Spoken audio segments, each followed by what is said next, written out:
All right, let's get a check on the forecast with meteorologist Amanda Galushka.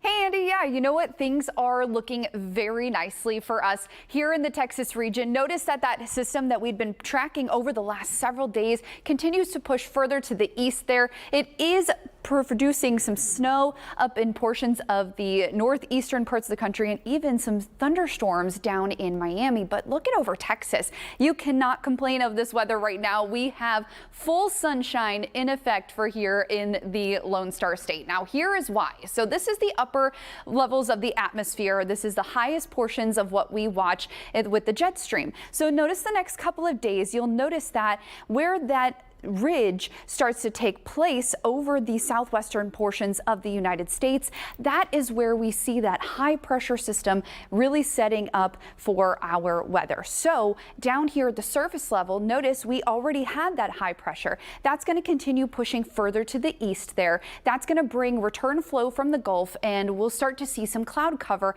as we get through your day Wednesday into Thursday.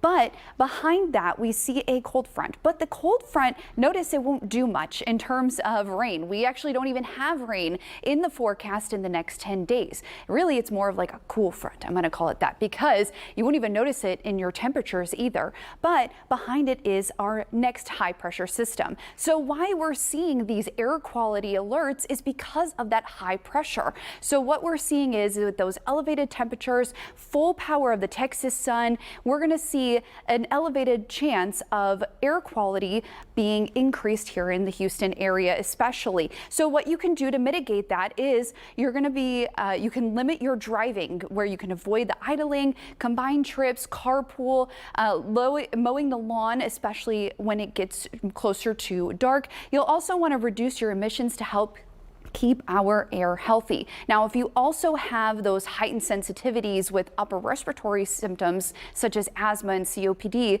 you may want to exercise indoors or just limit your time outside as much as you can the next day or even two, because we can even see the same thing happening for us here on your day on Thursday. By Friday, things should start looking a little bit better with that passage of the cold front, but we could also not rule that out for your Friday as well. But also with that high pressure system, notice that our temperatures are going to start to increase back into the 80s as we get into the back half of the work week. You really cannot complain about this forecast whatsoever, guys. It is going to be a fantastic week here in the Houston area. We might get a little bit of humidity, but all in all, it's going to be a fantastic week here in Houston. That's why we love the month of April here in Southeast Absolutely. Texas. Amanda, thank you.